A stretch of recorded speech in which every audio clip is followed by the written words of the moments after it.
소개받은 이영경입니다. 반갑습니다. 울산이 탈핵학교가 굉장히 꾸준히 진행이 되잖아요. 매번 이렇게 탈핵학교 열리는 포스터나 홍보물들을 보면 이렇게 계속 이어가고 있고 이런 내용도 하시는구나 이렇게 되게 궁금했었는데 궁금하기도 하고 반갑기도 하고 했었는데 오늘은 이렇게 마주 서게 되어서 되게 더 반갑고 또 감사하기도 합니다. 오늘은 탈원전과 한전적자 혹은 전기요금에 대한 이야기들을 좀 풀어보려고 하고요. 어떤 것들이 궁금하실까 이런 저도 준비하면서 조금 고민이 되더라고요. 그래서 이게 탈핵학교이긴 하지만 또 핵얘기만으로 끌고 갈 수 있는 내용은 아니기는 해서 좀 얘기를 하면서 그때그때 필요한 질문들이나 궁금하신 것들은 메모해 두셨다가 얘기해 주셔도 좋고요. 중간에 버뜩 든다 그러면 말씀해 주셔도 괜찮습니다. 강의 제목도 그렇지만 여기 현수막에 이렇게 써 있더라고요. 탈핵 공부 이렇게 재미있을 줄이야. 그래서 재밌게 해야 되는데 큰일 났습니다. 전기요금의 비밀에 대해서 얘기를 좀 맞춰가려고 하는데요. 제가 처음에 준비한 표가 이겁니다. 지금 다들 출력된 자료를 가지고 계셔서 아마 이미지를 보고 계시겠지만 이렇게 생긴 표가 해마다 우리나라에서 정리가 됩니다. 산업부하고 에너지경제연구원에서 해마다 이제 에너지 백서 같은 것들 에너지 통계연보를 발행을 하거든요. 한 두께가 한 이 정도 되는 자료이고 엑셀 데이터부터 해갖고 다 붙여가지고 나오는 거예요. 쉽게 얘기하면 우리나라 에너지가 상황이 어떤지를 숫자와 그래프로 보여주는 책이다라고 보시면 되는데 그 책의 항상 거의 제일 앞표지에 있는 표가 이겁니다. 전체적으로 우리나라의 에너지가 어떻게 들어와서 어떻게 소비되는지를 보여주는 그림인데요. 오늘 전기요금에 대한 이야기 그리고 탈원전에 대한 이야기를 좀 하려고 보니 전체적으로 에너지의 흐름을 먼저 좀 보여드리면 좋겠다 싶어서 그림을 좀 가지고 왔습니다. 보시면 우리가 수입하거나 국내에서 생산되는 전체 에너지를 우리가 쭉 흐름을 보시면 우리나라 수입이 좀 늘고 있더라고요. 요 전해만 하더라도 수입 의존도가 92%였는데 이번에 95%로 바뀌었어요. 이게 지금 2021년도 통계고요. 이 책이 발행된 것은 작년인데 통계 연도는 2021년입니다. 보시면 95% 정도가 약 수입이 되고 그중에 많은 부분은 석유와 석유 제품입니다. 그리고 우리나라에서 나는 것은 쭉 내려오시면 여기 석유 제품을 조금 생산하기도 하고요. 석유 제품 말고 보면 무연탄 정도가 국내에서 생산이 되고 나머지의 에너지원은 다 수입이 된다라고 보시면 됩니다. 그리고 여기에 우리나라에서 나는 거 하나 더 있죠. 재생에너지. 바람이나 태양은 우리나라 것을 씁니다. 수입하지 않죠. 이렇게 해서 사용을 해서 이것을 우리는 자동차에 쓰기도 하고 열로 쓰기도 하고 전기로 사용하기도 하고 또는 플라스틱 제품으로 가공해서 사용하기도 하는데요. 오늘 우리가 봐야 하는 전기라는 분야는 여기에 이렇게 모아져 있습니다. 사실 보시면 카테고리를 보시면 조금 신기한 게 공급을 전체 우리가 100이라고 보면 소비는 72밖에 하지 않습니다. 그럼 나머지 28은 어디로 사라지냐? 여기 가운데 있죠. 전환되고 손실된다 라고 되어 있습니다. 전환되고 손실되는 것의 대부분이 열을 생산하거나 혹은 전기를 생산하는 분야로 빠져 있거든요. 그래서 혹시 우리 기후와 관련해서 온실가스 데이터들을 이렇게 쭉 보시면 통계에 보면 전환이라고 적혀 있는 분야가 있습니다. 전환 분야라고 부문에 메모가 되어 있는 경우가 있는데 그 전환이 여기 있는 사실은 전력과 거의 같은 개념 혹은 열과 전력이라고 보시면 되는 분야여서 용어들을 조금 기억해 두는 것이 이후에 뭔가 다른 자료들을 보실 때 도움이 될 겁니다.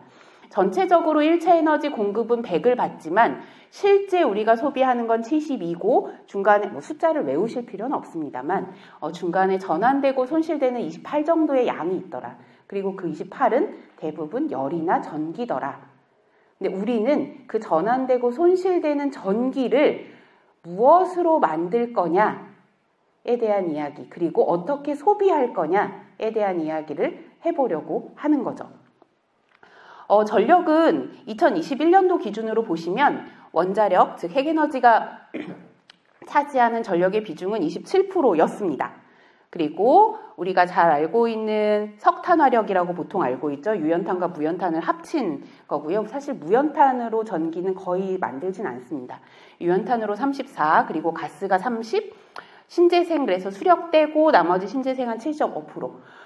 국내 신재생 에너지 한 8.8% 남짓이다라고 얘기되고 있는데 해마다 조금씩 변하죠. 우리나라 최종 데이터로 공식 집계된 것은 7.5%입니다. 2021년. 그리고 이 전기가 사용되는 것들이 어디냐, 전력이 사용되는 데들을 봤더니 산업용으로 약 50%, 그리고 가정용으로 약 15%, 최근에 수송이 조금씩 늘어나고 있습니다. 다들 아시겠지만 전기차 때문이죠. 수송이 조금 늘고요. 상업이나 공공 분야가 30% 정도를 차지합니다. 우리가 보통 전기요금을 이야기하면 왜 도대체 가정용만 올리냐, 산업용은 그냥 두고, 그리고 산업에서 훨씬 더 많이 쓰는데 라고 우리가 보통 얘기하는 그 기준이 여기에 있기 때문입니다. 실제로 산업이 훨씬 더 많이 쓰죠.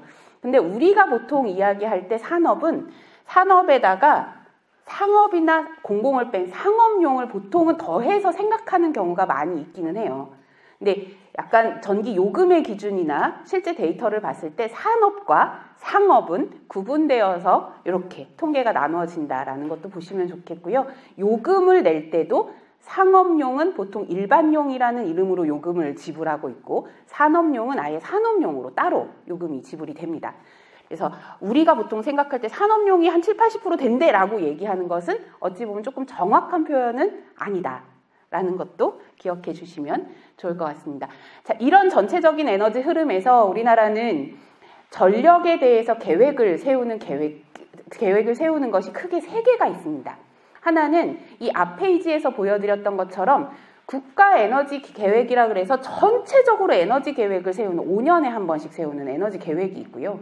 그 중에서 전기에 대한 부분만 계획을 세우는 것은 2년에 한 번 단위로 15년의 텀을 가지고 세우는데, 2년에 한 번 세우는 그것이 전력수급 기본계획이라는 계획을 세웁니다. 우리가 지금 최근 막 뉴스에 보면 11차 전기본 이렇게 표현하는 것이 그 전력수급 기본계획의 줄임말인데요. 이건 2년에 한 번씩 전기에 대한 부분만 따로 빼어서 계획을 세웁니다. 근데 하나가 더 있어요. 전에는 없던 계획이 최근에 생겼습니다. 그 계획이 바로 탄소 중립과 관련한 계획이죠. 국가의 NDC라고 해서 온실가스 감축 계획을 세우고 그 온실가스 감축 목표에 따라서 계획을 수립하는 거고, 우리나라는 이미 3년 전에 시나리오를 짜두었습니다. 이렇게 해서 사실은 3가지가 전기의 계획을 세우는 데 있어서 우리가 어떤 전기를 생산할 거고 어떻게 생산할 거고 어떻게 소비할 것인지에 대해서 계획을 세우는, 크게 보면 3개의 걸림돌 혹은 3개의 단계가 있다라고 봐주시면 됩니다. 우리나라는 탄소 중립 시나리오를 세울 때 2050년까지 이제 그 탄소 중립 목표를 세워놓고 2030년까지 법적 계획으로는 2018년도 대비 40% 줄이겠다라고 법적으로는 세워두었습니다. 근데 여기에서 목표치를 세울 때 이것의 감축을 무엇으로 할 거냐라고 했을 때 가장 크게 변동이 있었던 계획이 바로 전력에 대한 부분입니다. 전환 부문이라고 불리는 그 계획인데요. 처음에 이 시나리오를 세웠었을 때의 목표 대비 목표가 조금 달라졌다라고 하지만 그 목표는 최종 목표는 그대로인데 그 중간 단계의 목표, 그 중간에 무엇으로 감축할 거냐에 대한 계획을 이번에 윤석열 정부가 바꿨다라는 얘기들이 계속 많이 됐었죠. 그래서 보면 NDC에 상향한, 즉 온실가스 감축 계획에 있어서 얼마만큼 우리가 발전원을 바꿔갈 거냐에 대한 목표가 있었는데 10차 전력 전기본 작년에 세웠거든요. 이 작년에 세웠던 10차 전기본, 즉 윤석열 정부에서 세운 계획이죠. 이 계획을 세우면서 NDC 상향안에서, 즉 온실가스 감축 목표를 높이면서 전력에 대해서 세웠던 계획을 틀었죠. 방향을 틀었던 것이 한참 언론에 많이 보도가 되었었습니다. 보시면 우리나라의 현재 목표는 요거였어요. 그 당시 9차 당시에 목표는 재생에너지는 2030년까지 20% 늘리겠다. 그래서 3020 계획이다. 이렇게 막 불렸었거든요. 2030년까지 20% 늘리겠다. 이래서 그랬던 것을 이게 탄소 중립하려니까 이거 갖고는 택도 없겠는데 싶어서 30%로 늘렸단 말이에요. 재생에너지 목표를. 그리고 당시의 정부는 탈원전을 어쨌든 선언했던, 미완의 탈원전이지만 탈원전을 선언했던 정부다 보니 핵발전은 그대로 유지하는 계획을 짰습니다. 사실 숫자는 그대로고 비중만 좀 바뀌었죠. 비중은 위에 재생에너지 비중이 커지면서 전체적으로 비중이 좀 줄어든 느낌이지만 전체 양은 똑같습니다. 그래서 핵발전은 그대로 두고 재생에너지를 늘리는 계획, 그리고 석탄을 조금 줄이는 계획을 짰었는데 이번에 윤석열 정부가 탄소 중립의 최종 목표는 줄일 수 없지만, 얘를 바꿀 수는 없지만 중간에 계획을 바꾸겠다. 뭐 다들 아시겠지만 탈탈 원전 혹은 원전 최강국, 원전 생태계 복원들을 공표하면서 계획을 완전 틀었죠. 그래서 재생에너지가 사실은 9차 계획보다는 비중 목표가 늘어난 건 사실입니다. 그런데 문재인 정부 때 세웠던 NDC의 상향안보다는 줄었던 거죠. 그래서 우리가 이때 당시에 10차 전기본이 나왔을 때 비판했던 언어가 재생에너지는 줄이고 핵발전은 높였다. 근데 한쪽에선 재생에너지 줄인 건 아닌데 똑같이 늘리는 건 맞는데 이랬던 게 바로 요것을 기준으로 하면 늘어난 거고 요것을 기준으로 하면 줄었다. 이렇게 된 거죠. 그리고 핵발전은 누가 보더라도 확연하게 목표를 늘려놓았습니다. 이렇게 해서 전기본을 바꾸고 나니 이 전기본과 탄소중립계획에 있어서도 탈원전을 바꾸겠다, 탈탈원전을 해내겠다라는 이 원자력 산업에 대해서 단순히 문재인 정부에서의 반대되는 개념의 탈원전이 아니라 사실 온실가스 감축에 있어서도 핵발전의 기능을 살려내겠다라는 언론 홍보, 대홍보가 쫙 벌어졌던 거죠. 온실가스 감축에 있어서도 핵발전이 기능을 할 거다라고 계속 홍보를 해내게 됩니다. 그러다 보니까 지금까지도 여전히 대부분 많은 사람들이 핵발전이 온실가스 감축에 기여하는 것으로 이해를 하기도 하죠. 조금 이따가 이제 이것이 맞는지 다시 한번 좀 볼 텐데요. 오늘은 전기 요금에 대한 얘기에 조금 더 깔때기를 맞춰보도록 하겠습니다. 제가 그래프를 하나 들고 왔습니다. 이게 어제 제가 캡처를 딴 건데요. 전력거래소가 우리나라 한전에서 운영하는 전력거래소가 있습니다. 전력거래소는 전기를 사서 파는 역할을 하는 곳이죠. 유일한 기관이죠.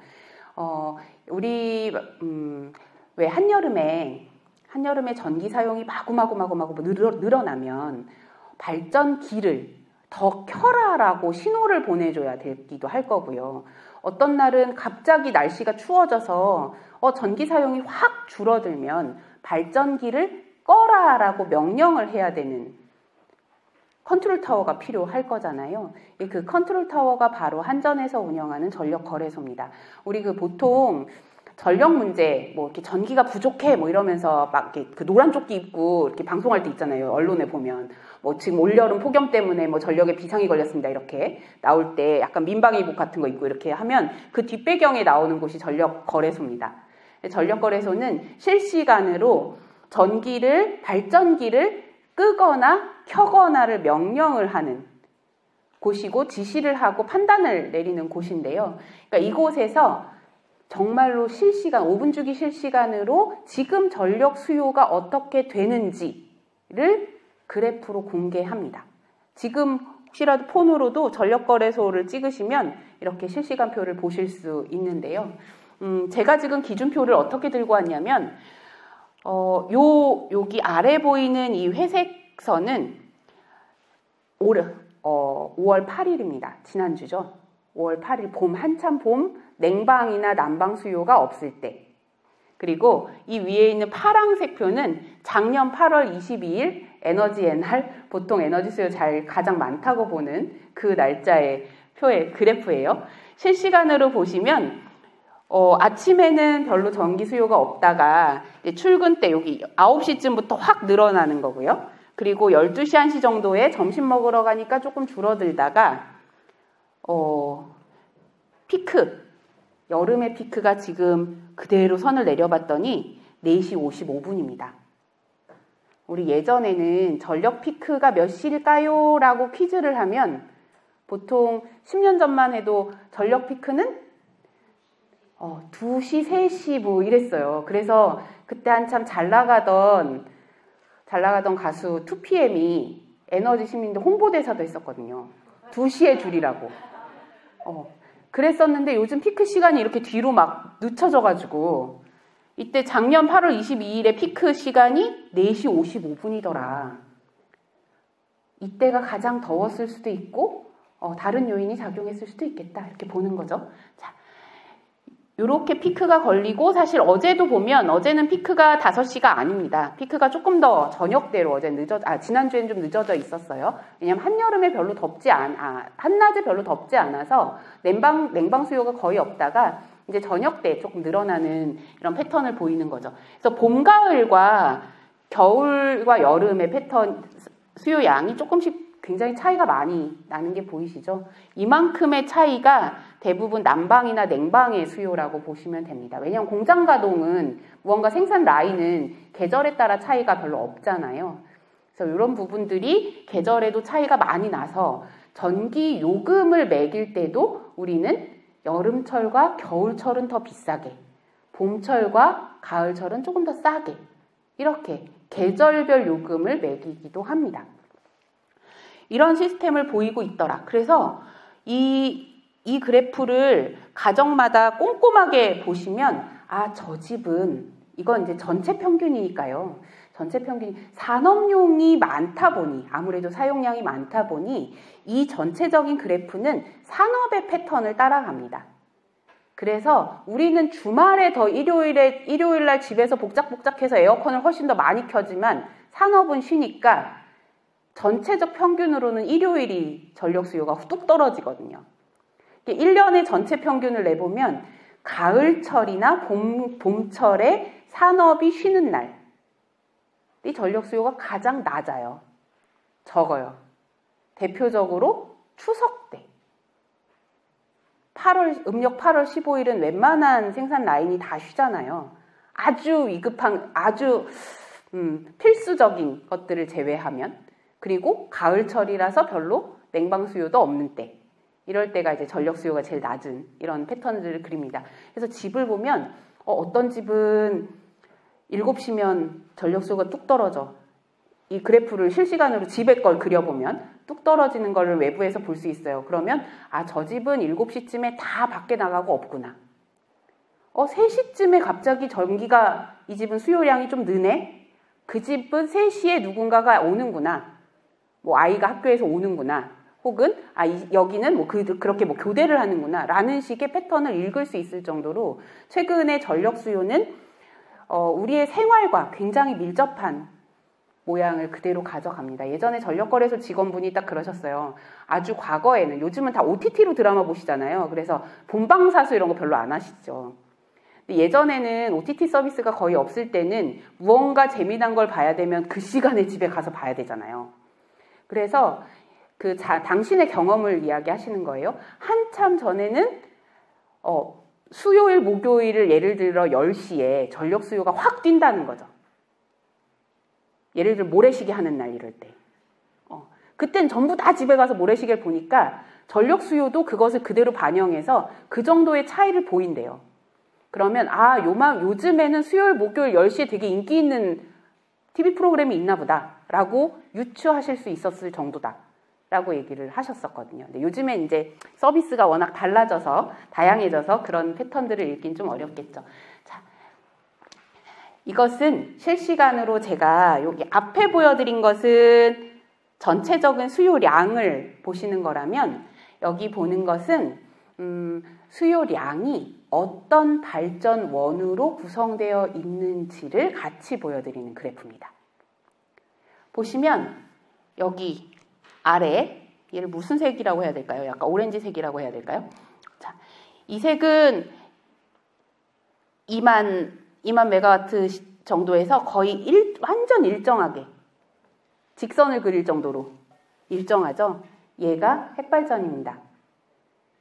즉 하루 동안 전혀 변화가 없죠. 그냥 켜면 24시간 내내 그냥 그 양을 그대로 유지하면서 돈다.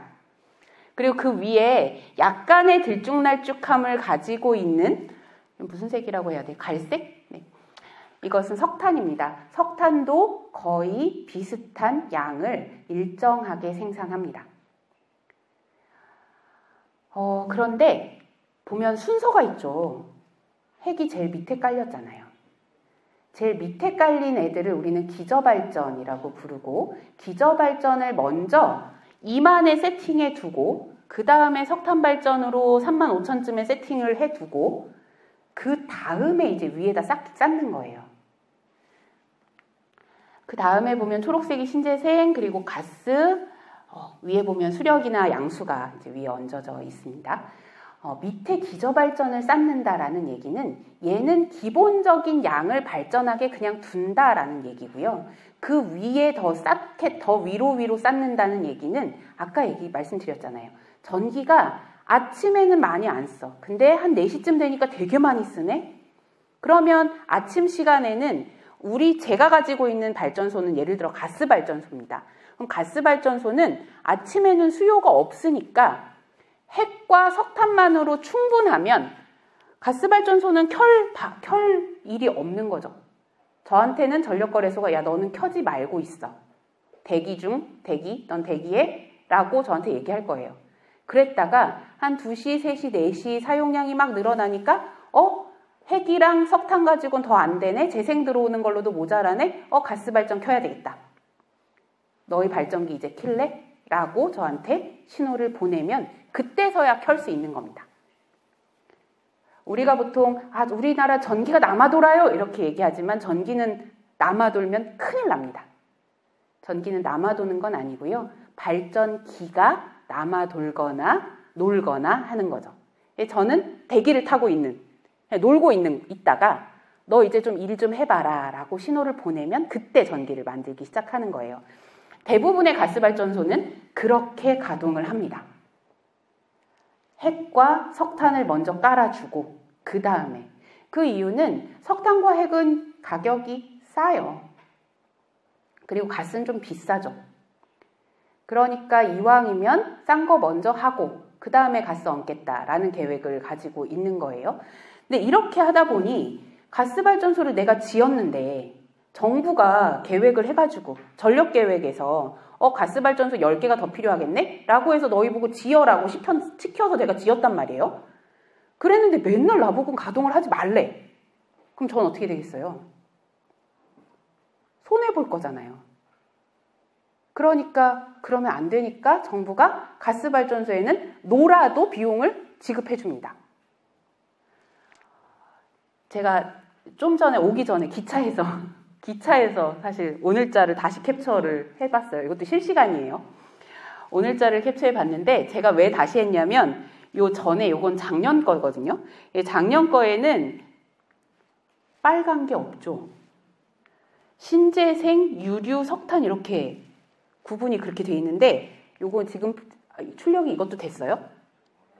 안 됐죠. 제가 이거 아까 오면서 드려가지고 죄송해요. 자, 여기에는 빨강색이 하나 추가가 되어 있습니다. 되게 크죠? 근데 아침에 없다가 6시부터 생겼어요. 빨강이. 태양광입니다. 신재생과 별개로 얘를 다시 구분하기 시작했어요. 양이 늘어나니까 얘를 따로 구분해야 되겠더라. 그래서 보면 제가 아까 대충 캡처한 시간이 언제인지 아시겠죠? 한 2시 한 50분쯤 했나 봐요. 2시 25분에 했다고 뜨네요. 2시 25분에 보면 태양이 6,000메가와트를 생산하고 있습니다. 여기에서 태양이 이렇게 생산을 하는 것도 최근에는 저도 이거 본 지 얼마 안 됐습니다. 태양이 없었는데 생겼더라고요. 그래서 보시는 것처럼 이 태양이 많이 생산할 때 여기 이 수력하고 양수의 비중들을 또 조금 늘려요. 보시면 양수 마이너스 1900메가와트. 실제 전기가 필요하지 않는데 물을 끌어올리는 용으로 여기다 전기를 미리 써두었다. 즉 저장했다라는 의미입니다. 그래서 이런 시스템들을 요즘 가지고 가고 있습니다. 전력의 시스템이 조금씩 많이 변하죠. 자, 앞서서 아까 제가 여기서 자, 그러면 저는 가스발전소 사장님은 매번 노나요? 적자인가요? 자, 여기에서 이걸로 넘어가 볼게요. 그래서 전기요금은 제가 가스발전을 계속 놀리면 손해니까 저한테도 돈을 준다라고 했잖아요. 이게 되게 웃긴 구조인 겁니다. 전기요금을 결정하는 구조는 한전이 특히 전력거래소가 전기를 생산하는 기업에서 전기를 사서 소비처에 되파는데요. 살 때의 가격은 매일매일 입찰과 경쟁을 통해서 가격이 결정이 됩니다. 근데 팔 때는 안 그렇죠. 우리가 매번 전기요금 다르게 내지 않잖아요. 파는 가격은 항상 정해져 있는 거죠. 그러면 여기에 매번 내가 100원에 팔고 있는데 사는 가격이 어떤 때는 80원일 수도 있고 어떨 때는 150원일 수도 있잖아요. 그럼 150원에 샀는데 100원에 팔았어. 근데 이 기간이 굉장히 길어졌어. 그러면 적자가 나겠죠. 근데 요금을 어떻게 얘가 얼마에 주고 사냐 한전은 원자력에서 사는 전기와 가스에서 사는 전기와 태양광에서 사는 전기가 다 다를 텐데 전기의 가격을 그 생산자에게 한전은 얼마를 주냐 결정하는 시스템이 되게 복잡합니다. 여기 보시면 이게 전력거래소가 자기네 교육할 때 쓰는 그래프를 따왔는데요. 제가 이때는 석탄하고 핵만 해요. 아침에는. 그러니까 가스발전이 켜지지 않아요. 근데 이쯤 피크쯤 가니까 이때만 해도 과거 자료라 2-3시가 피크입니다만 피크쯤 가니까 가스발전을 많이 쓰죠. 자, 각각의 발전소마다 너희 내일은 전기 얼마에 팔래? 라고 입찰을 받습니다. 그러면 자, 저는 똑같이 저는 1번 가스발전소 나는 전기 100원에 팔래. 입찰 가를 집어넣었어요. 선생님은 150원, 200원, 300원 이렇게 넣은 거예요. 그러면 2시쯤 돼서 전기 사용량이 막 늘면 전력거래소는 누구한테 가장 먼저 발전기를 켜라고 얘기를 해줄까요? 저는 100원에 넣었으니까. 자, 일단 100원 너희 먼저 켜. 그 다음에 150원도 켤래? 200원도 켤래? 자, 오늘은 200원에서 마감. 200원까지만 켜니까 오늘 수요는 다 충당이 됐어. 그럼 그날의 전기의 가격은 200원입니다. 전 100원에 냈잖아요. 100원만 받냐? 아니에요. 200원 받아요. 신기하죠? 마침 그날 수요가 진짜 많아서 300원까지 올라갔어. 저는 100원에 입찰했는데 300원 받습니다. 너무 행복하죠? 다만 그걸 그대로 다 받진 않는 것이 석탄이나 핵발전에 원가가 30원밖에 안 하는데 오늘 낙찰가가 300원이라고 300원씩 주면 한전도 손해고 거기는 떼돈 벌겠죠. 그래서 석탄이나 핵발전은 전력 요금을 다시 조정하는 전력 계수라는 복잡한 산술식을 통해서 다시 요금을 정산해서 주는데요. 정산계수를 도입해서 주기는 하는데요. 어쨌든 그날의 낙찰가를 기준으로 전력 요금을 매긴다라는 겁니다. 그럼 가스가 비싸면 비쌀수록 한전은 비싸게 사겠죠. 대부분의 기준 가격이 가스에서 정해지니까 피크에서. 이러면 자, 가스발전 회사 입장을 생각해 볼까요? 제가 가스발전 회사인데요. 요즘 국제유가가 너무너무 올라가서 내가 평소에 100원에 입찰해도 됐던 것을 이젠 도저히 100원에는 입찰이 불가능한 거예요. 기본가가 예를 들어 가장 저렴한 100원에 내던 1번 발전기가 어느 순간 국제유가를 반영해서 가장 낮은 입찰가가 200원이더라. 한전 입장에서는 요금이 여전히 100원인데 입찰가는 계속 올라가는 거죠. 그런 구조를 한전이 몇 년째 가져오고 있더라. 그러면 지금 가격의 결정 구조만 보더라도 제가 지금 가격 결정하는데 핵발전의 영향에 대해서는 얘기해 본 적이 없습니다. 그쵸?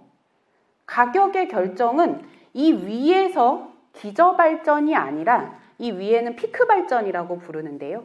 피크발전이 어느 정도의 양을 가지고 가는가, 그리고 피크발전이 얼마의 가격을 입찰하는가에 따라서 가격이 달라지는 것들을 볼 수 있습니다. 물론 이 기저발전의 양을 확 줄이고 피크 발전 가스만 가지고 우리가 충당해 간다라고 하면 그 영향이 더 커지긴 하겠죠. 근데 어쨌든 가장 민감하게 반응을 하는 가격 요소는 국제 유가와 같은 발전원의 가격의 변동인 거죠. 이렇게 가격을 결정을 하는 구조에서 우리나라의 요금을 좀 보려고 해요. 2021년에 벌써 한 4년 전인데요. 3년 좀 더 지났죠. 우리나라 전기요금의 예전의 고지서를 보면 요 옆에 개편 전이라고 되어 있는 표처럼 굉장히 심플했습니다. 기본 요금에다가 내가 사용하는 전력량 요금, 그리고 거기에 전력 기금이나 부가세와 같은 약간 세금의 성격을 딱 붙이면 끝이었어요. 근데 2021년에 드디어 저희 되게 많이 주장했던 것 중에 하나인데 그 주장이 조금 반영이 됩니다. 반영된 내용이 뭐냐면 기후 환경 요금을 붙여라. 그리고 연료비에 따라서 요금도 좀 변하게 해라. 그래서 기후환경 요금이라는 요소가 포함이 되고 연료비 연동제라는 것이 들어갑니다. 지금도 사이버 한전이라는 홈페이지가 한전이 한국전력 그 사측 홈페이지가 있고요. 사이버 한전이라 그래서 우리가 보통 그냥 일반 사람들이 요금 계산해 보거나 뭐 이렇게 들어갈 수 있는 사이트가 있는데 그 사이트에 딱 들어가면 제일 첫 화면에 뭐가 뜨냐면 그게 떠요. 요번 연료비 정산, 연료비 연동 정산한 결과서가 메인 화면에 뜹니다. 연료비를 조정하겠다. 즉 지난 3개월치의 연료비가 올랐다. 그러면 이번 달부터 적용되는 3개월치는 그 올랐던 연료비를 반영해서 조금 더 전기요금 올리겠다라는 거고요. 만약에 그 전 3개월이 연료비가 떨어졌더라. 그럼 이번에도 좀 더 깎아주겠다. 이렇게 되는 거죠. 이렇게 반영을 하겠다고 2021년 1월부터 시작을 했는데 그리고 나서 다음 해인가 연료비가 올랐어요. 이 시작을 하는 그 순간에는 제가 그 순간에 딴 거예요. 그 순간에는 마이너스였단 말이에요. 연료비가 전에도 쌌어요. 그래서 연료비를 적용했더니 반영했더니 전기요금이 깎아지는 거예요. 떨어졌어요. 오히려 좋았죠. 근데 물론 뭐 1,000원, 2,000원 깎이니까 별로 우리 입장에선 이게 내가 지난달에 조금 덜 써서 깎였는지 뭐 연료비가 싸져서 깎였는지 알 수 없지만 어쨌든 통계적으로 깎인 게 맞았어요. 근데 그 가을쯤에 들어와서 그 해 상반기에 연료비가 올랐거든요. 정부가 그럼 연료비를 그대로 반영하면 전기요금이 조금 오르는 효과가 있었던 거예요. 근데 정부가 어떻게 했냐면 서민 경제가 어려워서 이번에는 연료비 반영하지 않겠습니다. 땅땅땅 하고 결정하고 반영하는 정책을 넣었지만 실제 반영은 하지 않았습니다. 그렇게 동결하고 지나오기도 했었죠. 이런 요금 체계를 현재는 우리나라는 가지고 가고 있습니다. 이 요금 체계 안에서 전력량 요금이 조금씩 오르기 시작했죠. 근데 우리가 요금에 대해서 진짜 많이 올랐는데? 라고 느꼈던 것은 사실은 전기요금이기보다는 지난 겨울의 가스비였죠. 전기요금은 큰 폭으로 올라도 이게 한 여름철 정도가 아니면 이게 올랐다는 체감을 별로 못해요, 우리가. 근데 이제 겨울철은 가스비가 오르면 도시가스뿐만이 아니라 그러니까 냉방은 대부분 전기로 하는데 난방은 도시가스 말고도 다양한 난방원들을 쓰잖아요. 그러다 보니까 난방비가 인상된 것에 대해서는 체감이 더 컸던 거예요. 그래서 재작년 가을에 도시가스비가 전기요금하고 같이 올랐는데 전기요금보다 난방비 폭탄이라고 해서 겨울에 한참 에너지 요금에 대한 문제가 되게 불거졌었습니다.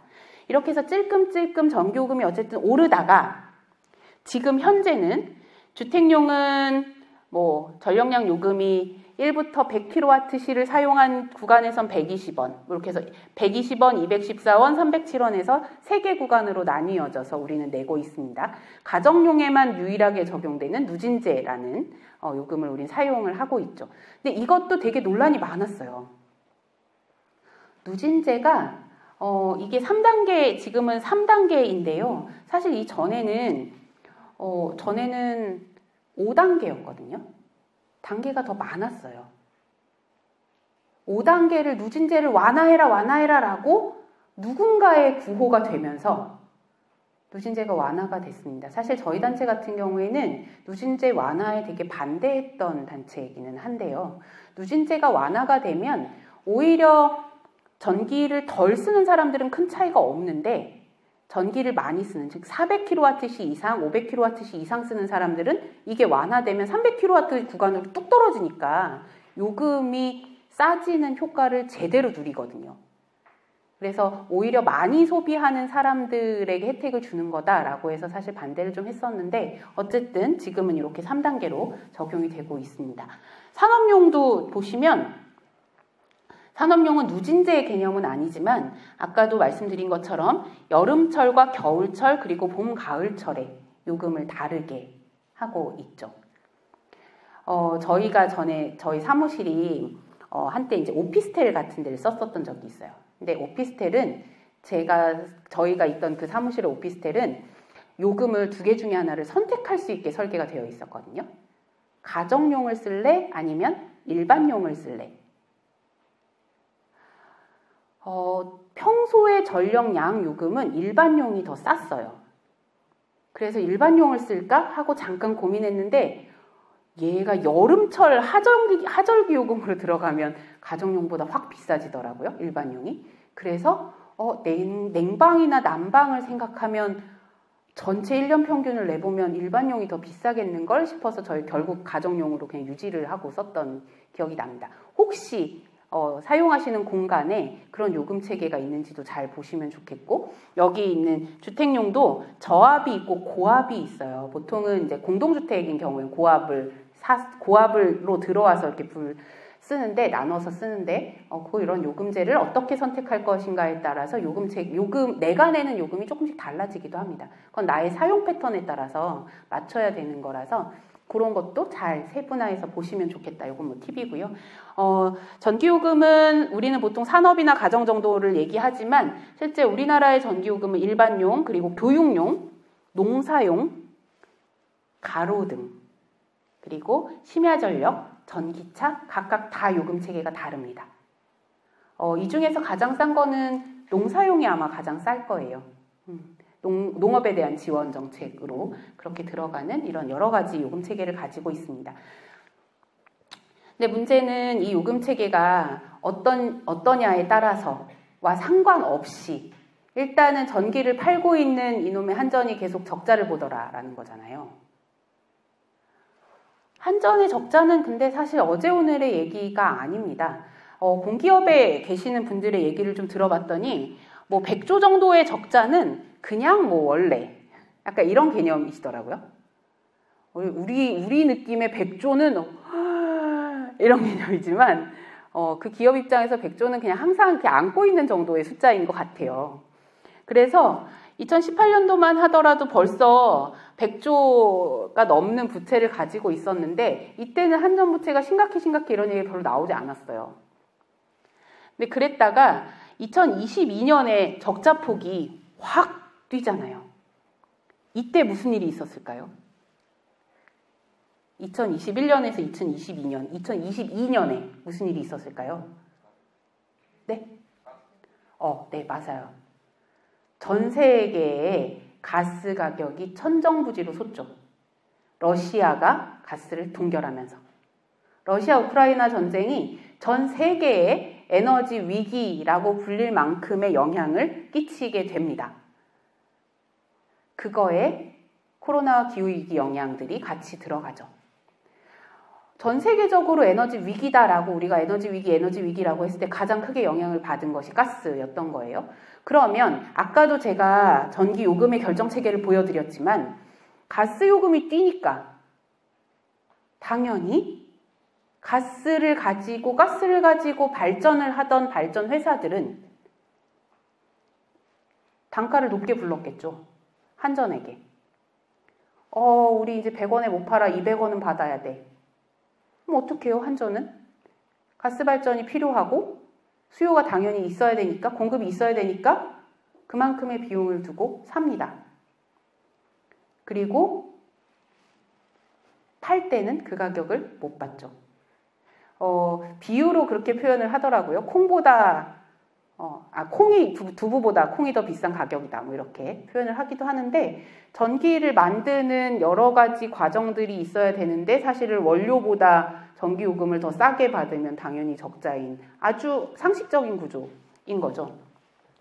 그러다 보니 정부가 도저히 안 되겠는데, 이대로 한전의 부채를 두어서는 같이 망하겠는데, 위기가 옵니다. 그러면서 2022년에 이 적자가 시작되기 전에 145조일 때부터 이제 전기요금을 올리기 시작해요. 2022년 1분기 때는 동결을 합니다. 그랬다가 조금씩 계단식으로 이렇게 올려서 매 분기 조금씩 인상을 해서 올리는데, 여기에서 가정용보다는 산업용에 마지막에는, 가정에는 너무 부담이 크다고 반발이 심하니까 산업용만 올릴게 라고 해서 마지막에 산업용만 올리죠. 사실 총선 직전에도 전기요금 올 초에도 올려야 된다라고 목소리가 되게 많았는데, 총선 전이니까 쉽지 않잖아요. 그래서 아마 총선 직후에 다시 전기요금 인상의 얘기가 나올 거다라고 추측을 계속 하고 있는데, 아직까지는 구체적으로 언급이 되고 있지는 않습니다만, 어쨌든 요금들이 계속 인상되는 건 사실입니다. 그러다 보니까 우리 주택용의 저압 같은 경우보다 여기 고압으로 쓰고 있는 요금들이 좀 많이 올라가고 있는 건 사실이죠. 근데 이렇게 적자가 남에도 불구하고 한전이, 제가 만약에 그냥 제가 하는 조그만 식당을 해요. 식당을 하는데 상추 가격이 너무 많이 올랐어. 고깃집을 하는데 상추 가격이 올랐어. 그러면 상추를 원래 한 10장 주고 리필도 해주던 것을 3장 줬다가 리필은 1장 했다가 이제 더 이상 못 줘요 하거나, 아니면 원래는 1인분에 10,000원 하던 식사값을 12,000원을 받거나 뭐 이렇게 바꾸죠, 보통은. 근데 한전은 그걸 바로바로 반영할 수가 없습니다. 전기요금을 한전이 정할 수가 없기 때문이에요. 적자폭을 가지고 있지만 전기요금은, 한전은 공기업이잖아요. 전기요금은 정부가 정합니다. 전기위원회라는 곳에서 최종 심의를 하는데, 이 전기위원회는 산업부 산하의 기구고요. 이 심의를 할 때에 물가에 관한 것들을 같이 좀 들여다보고, 전기사업법이나 이런 여러 가지 법들을 좀 같이 들여다보면서 지금 올리는 게 맞니 타당하니 뭐 이렇게 이제 여러 가지 요인들을 좀 분석을 하게 되고요. 아까 제가 그 연료비 연동도 반영했다가 사실은 제도상으로 넣었는데 반영 안 했어라고 결정했던 것처럼, 사회적이나 경제적이나 정치적인 요인들이 그 결정에 계속 개입이 돼요. 그러다 보니까 한전은 지금 요금 100원 더 올려야 되는데 큰일 났네. 발을 동동동동 굴러도 산업부에서 안 돼, 하지 마 라고 하면 못 올리는 거죠. 그래서 한전 사장이 국감이나 이럴 때 한전 적자에 대한 지적을 계속 받으면 하는 얘기가 매번 그거죠. 제발 전기요금 좀 올리게 해다오. 그러면서 자기에 대한 커밍아웃을 한 경우도 있었습니다. 대표적인 게 뭐였냐면, 전 한전 사장이 국감장에서 자기가 연봉이 2억인데 나 전기요금 할인 혜택 받고 있다. 나 이렇게 돈 많이 버는데도 나 전기요금 할인 혜택 받아. 전기요금 뭔가 이상해. 이 얘기를 국감장에서 했어요. 그 사람은 왜 혜택을 받았냐? 혼자 살거든요. 1인 가구여가지고 1인 가구 혜택을 자기가 받고 있다 라고 얘기하면서 전기요금이 정상화돼야 된다라는 어필을 계속 했었습니다. 그래서 그때 한전 사장 연봉이 2억이구나 이렇게 국감을 보면서 배웠었죠. 그런 정도의 전기요금이 굉장히 왜곡되어 있는 구조들을 우리가 가지고 가고 있다는 거고, 그럼에도 불구하고 정확히 시장에 맞춰서만 요금을 결정할 수 없는 구조다. 근데 사실 이것은 한편으로 보면 이렇게 전기요금이 동결되어서 적자를 한전이라는 공기업이 떠안는 역효과를 낳기도 하지만, 한편으로는 순효과도 있습니다. 시장의 논리에 맞춰서 요금을 그때그때 계속 인상하면 진짜로 서민은 힘들어질 게 뻔하니까요. 그래서 그 구조를 어떻게 잘 바로잡을 거고, 그 갈등의 골을 어떻게 좁혀갈 것인가가 사실 전기요금의 논의의 핵심이어야 하는데, 지금은 그런 논의가 사회적으로 이루어지는 것이 아니라 뭐 이 제목에도 있지만 아이 그거 다 탈원전 때문이야. 이렇게 되니까 문제인 거죠. 실제로 우리나라의 전기요금은 되게 싼 게 맞습니다. 뭐 우리나라 여기 뭐 계속 이런 표는 여기저기 찾으시면 되게 많이 나올 텐데요. 한국은 약 100원 정도 한다라고 하는데 독일은 380원? 이라고 나오고 있죠. 전에 아는 분이 인사동에서 게스트하우스를 운영을 하시는데 그분이 전기 얘기를 할 때 자기의 경험을 나눠주시면서 얘기를 하신 적이 있었어요. 게스트하우스를 운영하니까 전 세계 손님들이 올 거잖아요. 미국인들과 독일인들이 게스트하우스에서 묵고 나갔을 때 혹은 외출했을 때 그 모습이 되게 다르다. 독일인들은 냉방이든 조명이든 다 끄고 정리하고 나가는데 미국인들은 아니라는 거예요. 다 그냥 냉방도 켜진 채로 문도 열린 채로 모르고 나간대요. 근데 그것은 뭐 개개인의 습관은 아닌 것 같고 아마 그분은 그렇게 그냥 표현을 하셨으니까. 근데 요금 차이도 있겠다. 평소의 습관. 독일은 되게 비싸요. 내가 외출하면서 냉방을 켜놓고 나가기란 쉽지 않죠. 근데 미국은 생활 스타일도 그렇고 요금 면에서도 되게 저렴한 편에 들어가거든요. 이런 것도 있을 겁니다.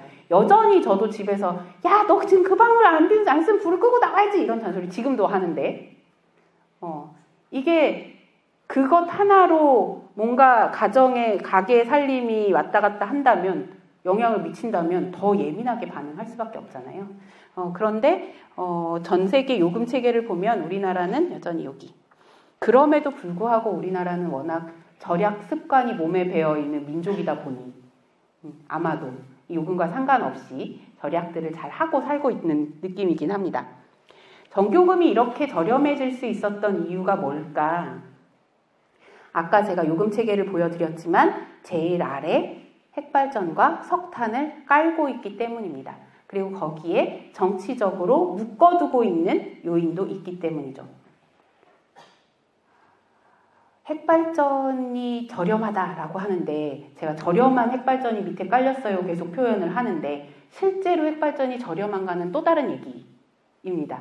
어쨌든 국가 정책상 핵발전과 석탄을 저렴한 에너지 원으로 두고 밑에 깔고 그것을 기준으로 요금들을 잡고 있더라는 거고요.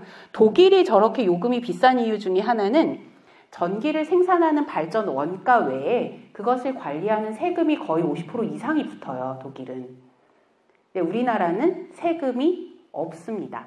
부가세는 이 전기에 따른 세금이 아니라 부가세는 그냥 정말 소비에 따른 거잖아요. 그것인 거고 우리나라 요금에서는 조금 세금의 성격을 띠고 있는 것은 전력기금인데요. 이 우리는 세금이라고 하지 않고 기금이라고 현재는 붙어 있습니다. 이 기금은 전력산업의 안정화라든가 아니면 저기 농어촌에 전력망이 잘 안 돼 있다거나 이런 곳에 공급을 하기 위한 뭐 이런 여타의 비용들로 쓰는 기금인데 최근에는 전력산업이 되게 발전해가지고 전력기금이 엄청 남아 있거든요. 얘를 어떻게 쓰지? 이제 지금 고민 단계에 있기는 한데 세금이라고 느껴지는 비용은 그 정도. 다만 거기에 지금 에너지 전환에 필요한 그리고 이제 석탄을 줄여야 되잖아요. 그럼 석탄을 줄이기 위해 필요한 이런 돈들을 어떻게 마련할 것인가라고 했을 때 그 비용을 세금의 형태로 필요한 거 아니냐라는 논의도 있고 뭐 이런 여타의 것들을 통해서 약간 전기세라는 개념들이 거기에 붙어야 되는 거 아니야 라는 필요성도 제기는 되고 있습니다만 현재는 전기요금이죠. 그래서 우리 옛날 어르신들 지금도 가끔씩 표현할 때 우리 집 전기세가 얼마 나왔는데 이렇게 얘기를 하는데 정확한 표현으로 하면 세가 아니라 이제 요금, 내가 사용한 만큼 내는 것.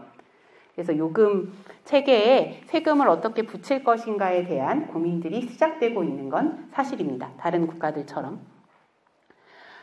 어느 순간 보시면 역전된 거 보이시죠? 구매가보다 판매가가 더 적은 것. 이러니까 당연히 적자가 커지는 거고 그 적자 연도를 딱 보시면 2021년에서 2022년으로 꺾이는 그 순간. 그래서 한전의 적자폭이 늘어난 것으로 분석을 합니다.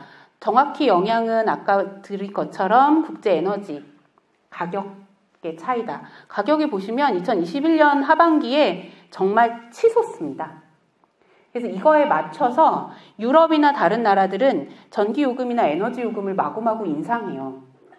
다만 무작정 인상을 하는 것이 아니라 인상을 했을 때에 사회적으로 생길 수 있는 문제에 대해서 보완하는 정책들을 함께 논의하고 결정하고 준비하는 과정들을 가지고 가는데요. 우리나라는 전기에 대해서 항상 정쟁화되어 있다 보니 이것에 대한 논의와 보완이 아니라 이전 정부가 잘못했어? 혹은 전 정부 지금 현재 일단 지금은 올리면 안 돼?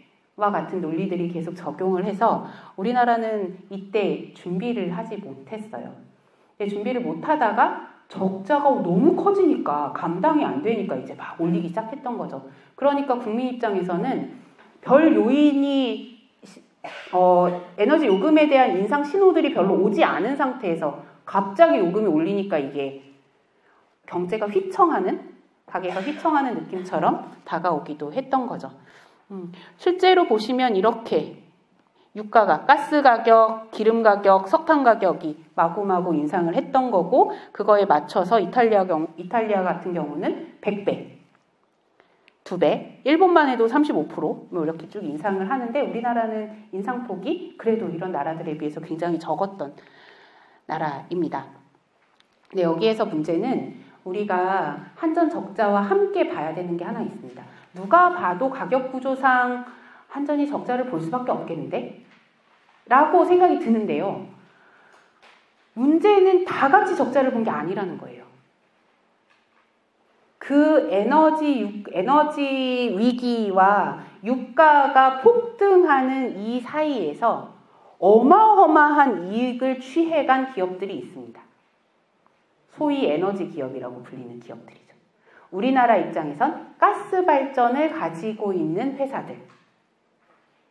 아까 가스 발전으로 가격 결정된다고 보셨죠? 내가 입찰가 300에 넣었는데 나까지 입찰이 됐으면 그땐 다 300원으로 쳐준대. 이런 요금 체계를 가지고 있단 말이에요. 나는 250원에 입찰했는데 300원으로 낙찰됐어. 그럼 50원은? 그냥 조금 단편적인 언어로 하면, 단순한 언어로 하면 50원을 땡 잡은 거죠. 나는 250원만 받아도 됐는데. 이러니까 가스 발전 회사들이 어마어마한 이득을 취하기 시작합니다. 한전은 가격을 계속 다운시켜 놨기 때문에 적자를 계속 유지하고 혹은 적자폭이 더 커지고 있는 와중에 가스 발전 회사들은 제값을 받고 한전에 팔았기 때문에 이득을 취하는 거죠. 그래서 이렇게 비교를 해보시면 한전이 계속 이렇게 적자를 보고 있을 때 민간 발전사들은 1,000억, 2,000억 이상의 이득을 봅니다. 근데 이게 우리나라만 그런 게 아니고요. 전 세계적으로 가스 기업들이, 특히 민간 회사들이 그런 이득을 많이 봤어요. 그래서 유럽 같은 경우는 횡재세라는 것을 적극적으로 도입했고, 도입된 이후의 몇몇 국가들은 이 횡재세를 통해서 저소득층을 지원하거나 에너지 요금을 지원하는 정책들을 가지고 갑니다. 근데 우리나라는 아직까지 이 구조를 가지고 오지 못하는 거죠. 한전이라는 공기업은 계속 적자를 보는데 민간 기업은 계속 이득을 보더라. 이 구조를 우리가 어떻게 바로잡을 것인가에 대한 논의도 사실 필요한 겁니다. 그래서 여기에서 우리가 전기요금을 무조건 저렴하게 유지해야 하는 것이 좋은 거냐? 아니 어쨌든 한전이 적자를 본다니까 그래도 전기요금을 제대로 내야지 라는 것으로 가야 되는 게 맞는 거냐? 라고 하는 도냐 뭐냐의 차이가 아니라 반대로 이 사이에서 이렇게 이익을 얻는 곳은 어디고 도대체 피해를 보는 곳은 어디고 과연 어느 것이 적정선이고 가격 요인에는 무엇을 반영해야 하는가와 같은 여러 가지 요인들을 함께 고민해야 한다라는 것들을 이런 사이사이에서 뽑아낼 수 있는 거죠. 한전 사장 2억인데 1인 가구라고 지원 받는다고? 그건 어떻게 해결하지 그럼? 그 사람은 지원 안 해줘도 될 텐데. 여기부터 시작할 수도 있고요. 야, 한전 적자인데 GS는 저렇게 이득이래. 그럼 GS는 어떻게 해야 돼? 이렇게 논의를 시작할 수도 있고 여러 가지 꼬리들을 잡을 수 있을 겁니다. 한전이 계속 적자를 보니까 문제가 또 불거지는 게 있습니다. 한전이 적자니까 돈이 없죠. 돈이 없으니까 제일 먼저 뭐 했냐면 한전이 안 되겠다. 내가 가지고 있는 재산이 100인데 계속 적자니까 한 20 정도는 딴 데다 팔아버려야겠다. 이렇게 되는 거예요. 그래서 얼마 전에 한전 KDN이라는 약간 알짜배기 자회사를 판매하려는 이사회를 열었다가 보류됐습니다. 근데 이게 지금의 문제가 아니라 사실 그 이전에 DJ 정부, 노무현 정부 때부터도 계속 나왔던 매각의 썰이에요. 즉 한전이라는 에너지 공기업을 분할해서 매각하겠다. 분할해서 매각하면 걔는 민영화의 단초가 되기도 하죠. 근데 민영화의 논리가 얘를 이제는 시장에다 맡겨야 돼 라는 것이 아니라 보니까 야 공기업이 너무 부실하네. 얘를 일단 살리려면 일단 있던 거 좀 팔아서라도 어떻게 살려야 되지 않아? 라는 논리가 지금 여기에 같이 들어와 버리는 거죠. 두 가지가 한전 적자와 연결이 됩니다. 공기업이 운영이 너무 방만해. 안 되겠어. 얘 시장에 맡겨. 경쟁할 수 있게 풀어. 그래야 효율적이야. 즉 민영화해. 한 축으로는 아이고 안 되겠네. 요금이 너무 싸가지고 안 되겠어. 그냥 요금 올려. 두 가지의 논리가 한전 적자에 같이 매이기 시작한 거죠. 근데 둘 다 보면 사회적으로는 에너지라는 우리의 생활에 반드시 필요한 기본적인 요소가 민영화라는 시장으로 넘어가는 것에 대한 위험. 그리고 한편으로는 나는 삶이 어려운데 계속 요금을 올린다고? 와 같은 가격에 대한 부담. 두 가지가 다 요소가 오는 거예요. 이렇게 생활적인 요소를 제외하고 또 하나가 여기에 있는 겁니다. 한전이 투자를 못하니까 보니까 저쪽에 태양광 이만큼 깐다고 하고 저기 우리 신안 앞바다에다가 해상풍력 잔뜩, 울산도 해상풍력 추진하시죠? 자, 해상풍력을 쫙 까는데 그거 깔면 뭐해? 송전선이 있어야지. 전기는 수도권에서 쓸 텐데 그거 전기 어떡할래? 누가 데리고 올래? 한전이 돈이 없는데. 자, 그러면 송전선? 자, 우리 기업이 깔겠습니다. 우리 기업이 깔 테니까 저에게 지원을 해주십시오. 오, 좋은 거죠. 그래서 기업에게 송전선을 건설할 수 있는 권리를 넘겨줍니다. 지금까지는 한전이 했거든요. 한전이 돈이 없다니까 자, 너희가 해. 그럼 그 사업권은 A라는 기업이 하고 나면 그 A라는 기업이 해서 한전에다 그대로 자 이제 너희가 잘 써 하고 바칠 수가 없잖아요. 한전은 그 기업에 사용료를 계속 내거나 혹은 그 사업권을 그 기업에게 주거나 해야만 될 거잖아요. 그런 식으로 송전선 투자들이 지금 민간에 열리기 시작합니다. 송전선은 우리가 전기를 가져오는 가장 기본적인 골간이에요. 우리가 하나로마트, 이마트, 홈플러스에서 물건을 살 때 이것이 원가보다 실제 농부에게 가는 돈보다 유통비용이 더 많이 붙는다는 거 우리 너무 잘 알고 있잖아요. 전기도 마찬가지죠. 해상풍력에서 풍력 발전기가 생산을 할 때 나타나는 비용과 이렇게 생산해서 서울이나 울산까지 와야 되는, 시내로 와야 되는 이 유통의 비용들을 거기에 같이 포함이 되어야 되는데 유통을 민간 기업이 하겠다는 거죠. 그럼 사실은 전체적으로 발전 분야만 현재 민영화되어 있고 송전과 배전과 판매를 다 한전이 하던 구조에서 송전을 다시 민간에 또 넘기는 꼴이 되는 거예요. 그러면 아까 발전해서 민간 기업이 가스 발전해가지고 이만큼 돈 벌어들인 것처럼 송전도 그럴 수 있는 거죠. 그러면 결국 민영화와 전기 요금에 대한 피해라는 것이 결국은 우리한테 오는 역효과를 또다시 낳을 수 있다는 우려가 여전히 남아있는 겁니다. 그래서 한전의 적자는 단순히 그 적자를 세금으로 때울 거냐 말 거냐의 문제가 아니라 이 적자가 가지고 온 여파들이 굉장히 다양하더라. 그래서 그냥 아주 단순하게 그 돈을 어떻게 메꾸지에 대한 문제가 아니라 이런 전력 구조에 있어서 한전의 적자를 어떻게 볼 것인가에 대한 사회적 고민도 되게 필요한 겁니다. 그래서 송전선에 대해서 이걸 투자를 해야 되는데 한전 적자니까 일단 한전은 좀 살리고 봐야지 라는 논의도 있어야 되는 거죠. 그리고 이런 상황에서 오히려 산업은 야, 니네 한전 적자를 보면서까지 전기요금 깎아줘가지고 너희가 이득 보고 차 만든 거 아니야. 그러니까 너희 차에다 관세 좀 더 붙이자. 실제 미국이 그러고 있어요. 철강 산업에서 한국계 수입이 들어오는데 가격 경쟁이 안 맞는 거예요. 미국 안에서 생산한 것보다. 싼 전기요금 가지고 생산해서 너희가 단가가 낮은 거잖아. 그러니까 그만큼 너희가 세금으로 더 물고 들어와. 전기요금을 싸게 적용해서 손해를 본 것은 우리나라의 공기업인데 거기에 세금을 붙여서 이득을 가져가는 건 미국의 기업인 미국인 거죠. 이런 되게 이상한 구조들도 생기고 있더라는 거예요. 그래서 전기요금은 이렇게 미치는 영향들이 다양하다라는 거고 여기에서 우리가 매번 전기요금을 인상해야지라고 하면 항상 걸리는 게 있죠. 그러면 서민들은 어떻게? 그리고 그러면 물가가 오를 텐데 항상 그 고민에 막히는 게 문제입니다. 정부도 그 논리를 항상 써먹었어요. 그래서 전기요금을 올리면 안 되겠어 라고.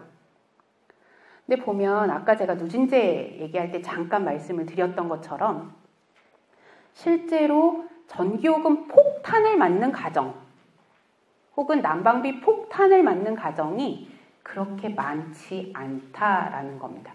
물론 그 폭탄은 나한테는 10,000원이 폭탄일 수도 있고 누군가에게는 10만 원까지 아무렇지도 않은 비용일 수도 있고 그래서 굉장히 차이가 있지만 그냥 통계적으로 봤을 때 우리가 보통 이야기하는 누진 3단계 구간 400kWh 이상을 쓰는 가정 그러니까 누진제 가장 많이 적용되는 가정의 수는 뚝 떨어지는 걸 보실 수 있어요.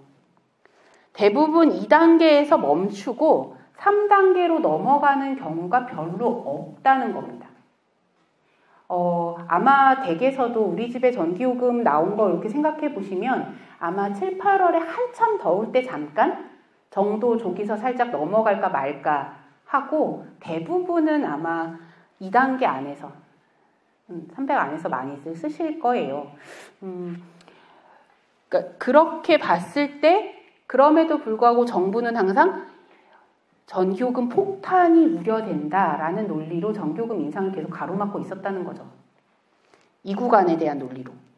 그러다 보니까 실제로 슈퍼유저라고 불리는 즉 폭탄을 맞는 가구의 수는 안 많다는 통계들을 좀 더 정확하게 우리가 풀고 그럼에도 불구하고 조금 어려운 예를 들면 농업용, 농사용 이런 것들도 있고요.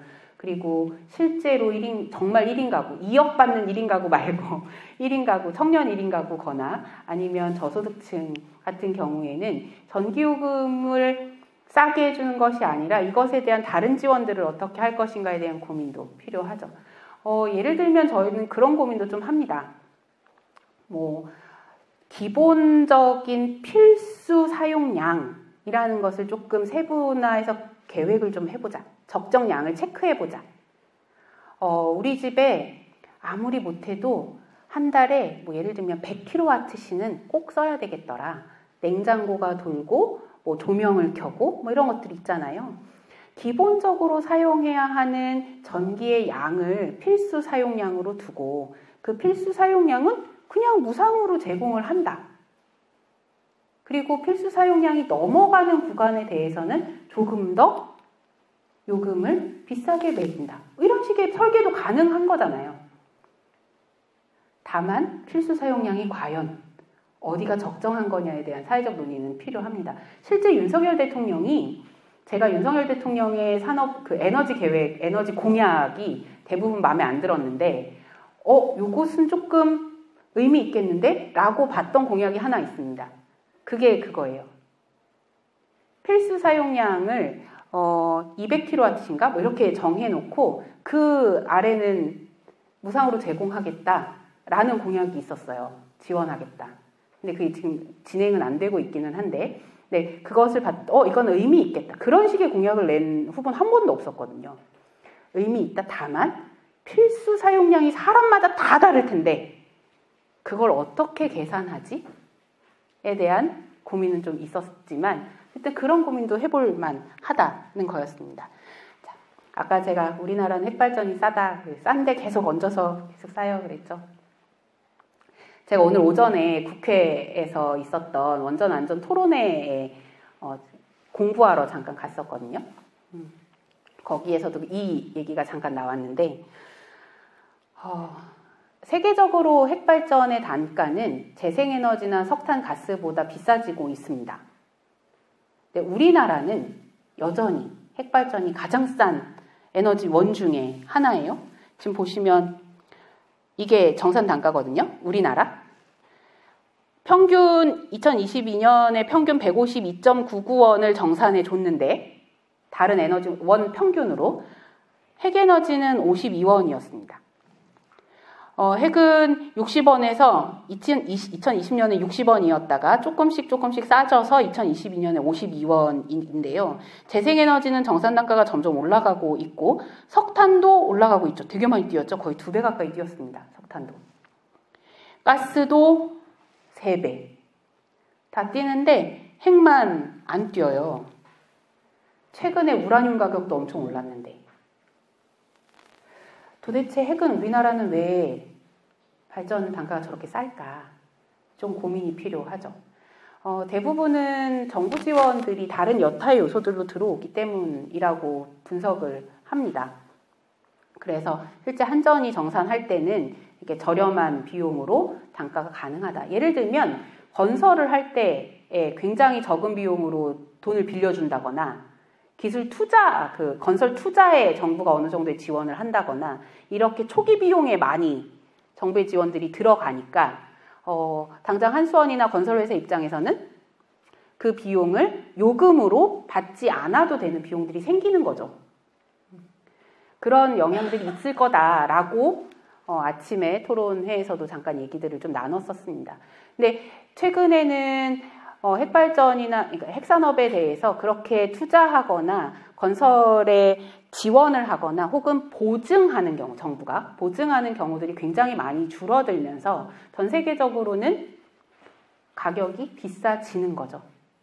네, 우리나라는 여전히 핵에 대한 핵산업에 대한 지원이 훨씬 더 강화되고 돈독해지다 보니 비용들이 점점 더 저렴해지고 있기도 합니다. 대표적으로 어떤 일이 있냐면 올해 산업부 업무 계획을 좀 들여다보면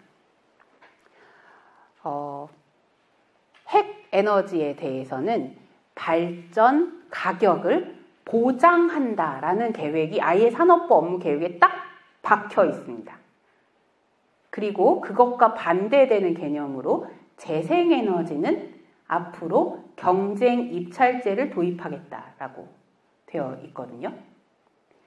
핵발전은 가격을 보장해 주겠다. 즉 어떤 연료의 변동이나 어떤 요소의 변동이 있더라도 법으로 너희가 받을 수 있는 돈은 보장해 줄게 라는 얘기인데요. 가격과 동시에 핵발전에 대해서 정부가 보장해 주는 게 하나 더 있습니다. 올해부터는 발전량도 보장해 주겠다라고 못을 박습니다. 발전량이 아까 제가 요금이나 실시간 변화에 봤을 때 핵발전은 쫙 일정하긴 했잖아요. 근데 그건 이제 하루치인데 그날은 쭉 갔는데 최근에 아까 그 빨강색 태양광 이만큼 늘어난 거 보셨죠?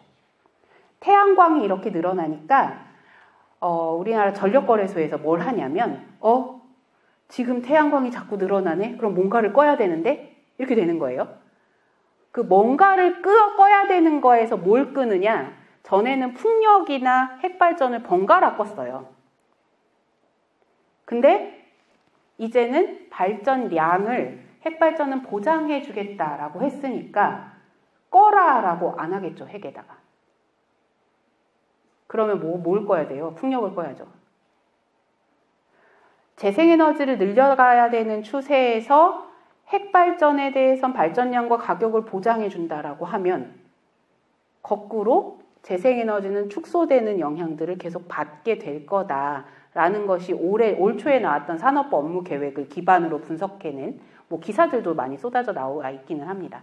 그런 형국이더라. 그러니까 당연히 가격면에 있어서도 우리나라에서는 핵에너지는 늘 저렴한 비용을 유지해 가고 있습니다. 보시면 세계시장에서 보면 역전되는 거 보이시죠? 태양광은 뚝 떨어졌고요. 대부분의 것들이 다 떨어지고 있는 상황에서 핵은 비용이 비싸지고 있거든요. 근데 우리나라랑 정반대의 그래프들을 가지고 가고 있죠. 근데 여기에서 우리가 이렇게 지원을 하다 보니 우리나라 진짜 지금 현재 윤석열 정부가 얼마나 핵의 진심인지 뭐 탈원전 탓이란 얘기 워낙 많이 들어보셨을 거예요. 제가 가장 어이없게 들었던 기사가 이건데요. 포항 지진이 탈원전 탓이다 이렇게 했던. 보셨어요? 이런 얘기 들어보셨어요? 이것은 정부 발표는 아니었고 지진대책본부에서 포항 지진대책본부에서 문 전 대통령을 고발하면서 포항 지진이 문 대통령의 탈원전 때문이다라고 해서 대통령 고발하는 해프닝이 있었거든요. 탈원전을 해서 핵발전 비중이 줄어드니까 지열 발전을 늘려가지고 지열이면 땅 파야 되잖아요. 그래서 지진 생긴 거다 이렇게 논리를 가져갔던 되게 어이없는 기사를 봤던 적도 있는데 그러니까 정부가 보면 이 핵발전에 대해서 문재인의 탈원전 정책 때문에 생긴 여타의 문제들 그리고 반대로 지금 윤 정부에서 핵발전을 늘리겠다 탈탈 원전 정책을 하면서 성공한 사례들을 과대포장하는 일들이 생기고 있습니다. 탈원전 탓으로 가장 많이 얘기된 게 지금 같은 전기요금 사례죠. 아까도 보여드렸던 것처럼. 보시면 얼마나 어이없는지 드릴게요. 자, 2018년도부터 이제 문재인 정부라고 2017년도 통계는 이게 보통 통계가 5년 전으로 나와서 2018년도에 133테라와트시가 생산이 됐습니다. 핵발전으로. 그 다음 해에 45, 160, 158 문재인 정부 때 핵발전의 발전량이 안 줄었어요. 그죠? 138, 145, 160, 158 안 줄었단 말이에요. 그리고 이번에 이제 윤 정부 들어오면서 조금 늘긴 합니다. 176, 180. 왜 늘었을까요? 윤 정부 때 늘리려면 늘리는 요인은 딱 두 개입니다. 늘리는 요인 딱 하나죠. 신규로 짓는 것. 신규로 지은 것 없잖아요. 왜 늘었을까요? 고장났던 것 가동 시작해서. 위험해서 멈춰놨던 것 조건부 가동 시작해서. 그렇습니다. 그러니까 윤석열 정부의 탈탈 원전 정책이 반영된 게 아니라 사실은 그냥 기존에 있었던 핵발전소가 정상 가동을 시작한 저희는 위험하다고 보지만 어쨌든 조건부 달고 자꾸 가동을 시작하니까 고장나고 멈췄던 것이 다시 가동을 시작해서입니다. 그러니까 윤 정부의 친핵 정책이 반영이 된 건 사실상 아닌 거고 반대로 문재인 정부의 탈원전 정책 역시도 반영된 게 없는 거죠. 사실 지금 이렇게 가동되는 핵발전소는 MB 때 그 이전에 지어졌던 다 발전소들이 그냥 여전히 가동되고 있는 걸 그대로 유지하고 있는 것 뿐이거든요. 근데 이것을 굉장히 정쟁적으로 혹은 아주 잘 정치적으로 이용하고 있는 거죠. 이러면서 뭘 홍보했냐? 윤석열 정부의 탈탈 원전 정책으로 온실가스 감축이 일어났다. 라고 홍보했습니다. 작년에 우리나라 온실가스 배출이 많이 줄었거든요. 재작년이죠. 재작년에 많이 줄었는데 왜 줄었게요? 울산 가깝게 계시니까. 재작년에 우리나라 온실가스 배출이 뚝 줄어든 이유는 코로나 말고 그 이후에 포항의 포스코가 기후재난으로 잠겨서 생산을 멈췄기 때문입니다. 우리나라의 온실가스 배출은 철강산업 분야가 가장 많거든요. 철강 하면 포스코죠. 포스코가 재작년에 태풍 오고 나서 공장이 다 물에 잠겨요. 그래서 6개월 정도 가동을 못했어요. 산업이 멈추니까 온실가스 배출이 줄었죠. 당연히. 우리 코로나 때 줄었던 거랑 비슷하게. 근데 윤석열 정부가 작년에 온실가스 감축된 데이터를 쫙 발표하면서 뭐라고 했느냐? 핵발전을 늘리는 덕분에, 원전의 가동을 늘린 덕분에 온실가스 감축이 일어났다라고 제목을 뽑았습니다. 근데 그게 올해 또 일어났어요. 올해 우리 4월 10일 날 선거 있잖아요. 4월 10일이 수요일이었죠. 7일이면 일요일 맞죠? 일요일 날 산업부가 보도자료를 냅니다. 작년 온실가스 배출이 원전 덕분에 줄었다라고. 4월 7일 날 보도자료가 나와요. 일요일에. 근데 심지어 진짜 어이없는 것이 보통의 온실가스 통계는 그 다음에 7, 8월에 나오거든요. 근데 갑자기 4월 7일에 낸 거예요. 그것도 숫자도 없이 빈칸으로 냅니다. 제가 넣었나? 여기 안 넣었네요. 그 보통 데이터가 이제 온실가스 배출을 통계를 할 때요. 아까 제가 전환이라 그랬죠. 발전은. 전환 부분, 산업 부분, 뭐 농업 부분 이런 식으로 쭉 통계가 나오는 표가 있는데 표에 빈칸이 한 8개 정도 돼요.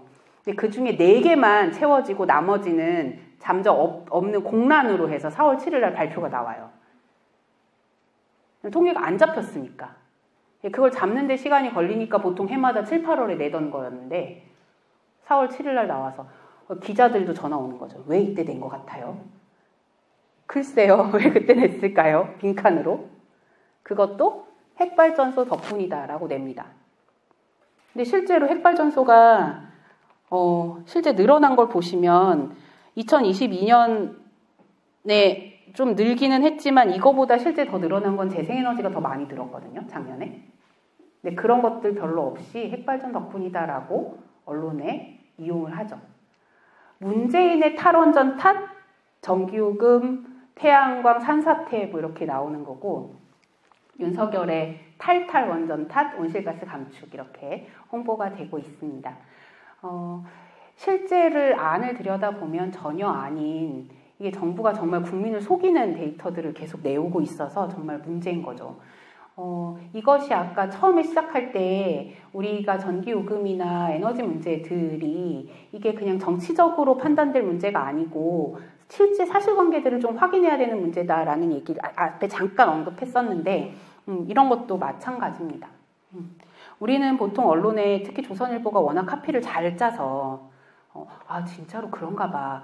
왜냐하면 문재인 때는 탈원전 했으니까 핵발전의 양이 줄었을 거라고 우리가 그냥 생각하는 거예요. 그러나 실제 안 줄었거든요. 윤석열은 탈원전을 반대하니까 늘었을 거라고 기대했는데 별로 늘진 않았어요. 늘려면 아직 30년 남았어요. 새로운 발전소 지으려면. 그런 것들을 우린 좀 꼼꼼히 야 내가 바본 줄 알아? 이러면서 보실 필요가 있습니다. 이렇게 눈속임을 하면서 윤 정부가 계속 가져가고 있습니다. 핵발전소 비중 계속 늘리겠다 하고 있고요. 늘리려고 하다 보니 수명 연장도 해야 되고 신규도 지어야 되죠. 울산은 수명 연장과 연계되기도 하고 신규도 울산이지 않을까라는 아픈 추측을 하는데 뭐 발표된 건 전혀 없습니다. 보시면 우리가 핵발전소를 18기를 수명 연장하려고 해요. 윤석열 정부가 얼마나 치밀하냐면 원래 기존에 가지고 있었던 원자력법에 따르면 윤석열 정부 기간에 할 수 있는 수명 연장의 개수는 18개가 안 됩니다. 5년 전, 최소 5년 전에 이 사업 신청을 받아야 되거든요. 그래서 그 기간 안에 내가 신청받아서 허가할 수 있는 핵발전소 수가 저렇게 많지 않았는데 법을 바꿨어요. 10년 전에도 신청할 수 있게. 그래서 내가 대통령일 때 신청해라. 다 허가해주겠다. 이렇게 된 거죠. 그래서 법을 바꿔서 18개가 가능하게 당선되자마자 그 해 바꿨습니다. 법.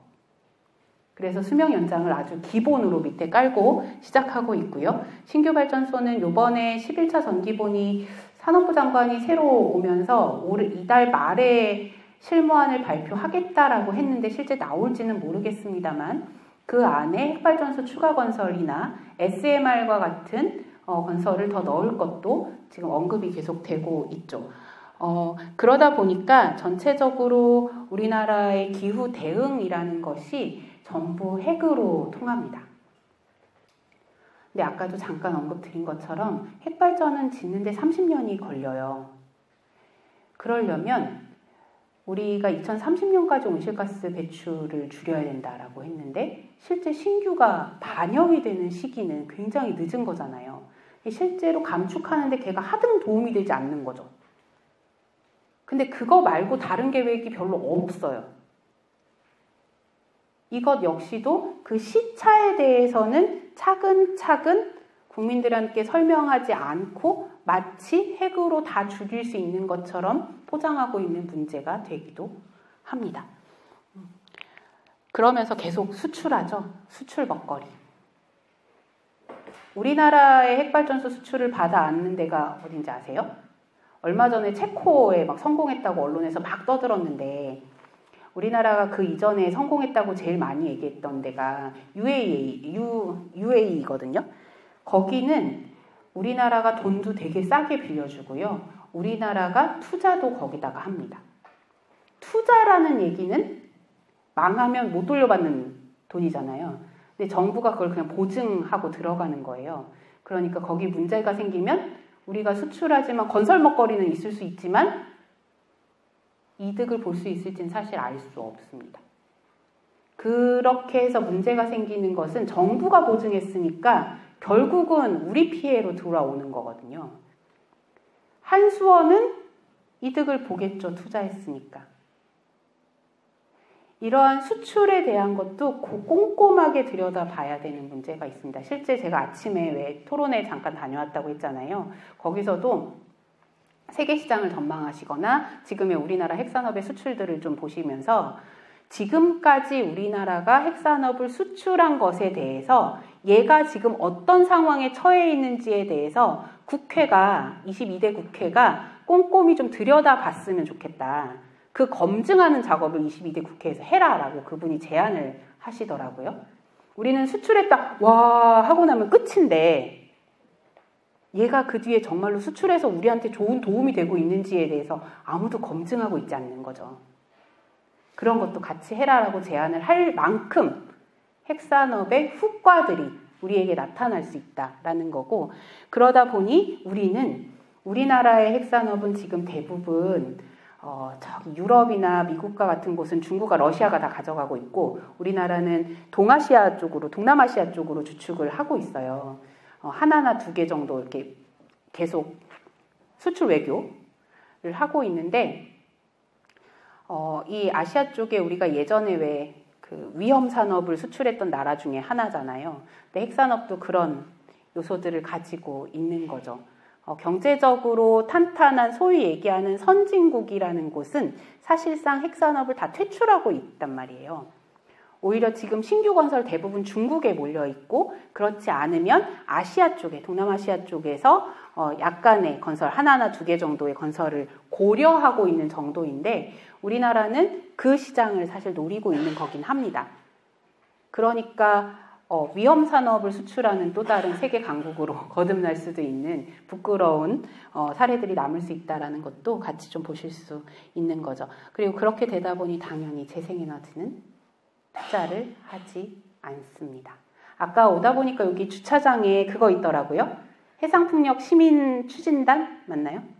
그 차가 있는 걸 보고 되게 반가웠습니다. 전에 울산에서 이런 거 하신다 그래서 너무 반가웠는데 어떻게 진행되고 있는지 뒤에 얘기를 사실 못 들었다가 왔는데 차가 딱 보여서 오, 저 차가 있네요 이러면서 반갑게 들어왔는데요. 아까 가스 발전이 대부분 민간이라고 민간 기업들이 다 차지하고 있다고 했잖아요. 자, 우리가 2030년까지 그리고 2050년까지 재생에너지를 늘려야 된다라고 하면 IPCC가 권고한 수준은 70에서 80%를 재생에너지로 늘리는 겁니다. 그리고 전 세계가 지난 기후변화 협약 때 약속을 했죠. 재생에너지를 3배로 늘리겠다라고 2050년까지 3배 늘리겠다라고 약속했습니다. 물론 우리나라는 원자력 3배 늘릴게 여기 약속하고 왔지만 재생에너지를 3배를 늘려요. 자, 우리나라도 일단 그것을 목표로 달려간다라고 하면 지금 우리나라의 공기업들은 대부분 석탄 발전을 한단 말이에요. 가스 발전도 다 민간이 하고 대부분은 석탄 또는 한수원처럼 원자력을 하는 공기업, 원자력 100% 하는 공기업이 있죠. 이런 공기업들이 재생에너지의 영역에 별로 투자를 하지 않아요. 근데 지금 재생에너지는 누가 하느냐? 한국 정부가 공기업은 너희 계속 부실경영 하니까 여기 계속 저렴한 발전을 써야 돼서 자꾸 석탄을 늘려요. 한수원은 핵발전을 늘리고 있고 그렇게 늘리는 상황이에요. 울산 앞바다의 해상풍력 사업권 누가 가지고 있어요? 어디가 갖고 있어요? 울산은? 오스테드 아닌가? 제가 정확한지 모르겠습니다. 아마 오스테드일 것 같은데. 네. 그 해외 기업이 가지고 있단 말이에요. 사업권을 사왔어요.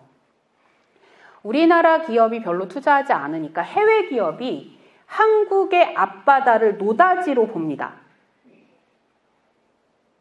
한국은 아리백이라는 세계 캠페인에서도 인정할 정도의 해상풍력 노다지인 곳이에요. 삼면이 바다니까. 그리고 근해가 아니라 먼 바다까지 나가니까. 그런 곳에 지금 해외 자본이 계속 들어오고 있어요. 실제로 재생에너지는 지금 90%가 민간 기업입니다. 자, 우리가 70에서 80% 혹은 좀 느리게 전환해서 50%를 재생에너지로 바꾼다고 쳤을 때 우리나라의 전기를 내가 나중에 어디에서 사야 될까? 재생에너지는 다 민간 해외 자본이 들어와 있다. 그럼 나는 앞으로 나중에 해외 자본으로부터 전기를 사서 쓰겠죠. 아무리 판매를 한전이 하더라도 결국은 오스테드에서 사는 전기를 내가 써야 되는 상황이 되는 겁니다. 그러니까 이게 그냥 한전이 가지고 있는 KDN을 매각해 한전의 송전선로를 다른 기업에 팔아 이런 문제와 별개로 재생에너지 사업 자체에 한국 정부와 공기업이 투자하지 않기 때문에 자연스럽게 민간 기업이 우리의 전기를 차지하는 일이 생기게 되는 거죠. 그래서 핵발전에만 지금 우리가 이렇게 몰빵을 하고 있으면 이것은 그냥 핵의 위험, 이거는 너무나 자명한 일인데 그것에 포함되어서 거기에 덧붙여서 이러한 전력을 내가 어떤 전기를 사용하게 될 것인가, 어디에서부터 사서 쓸 것인가에 대한 문제까지도 여파를 미치게 될 거다라는 것도 함께 고려가 되어야 되는 문제입니다.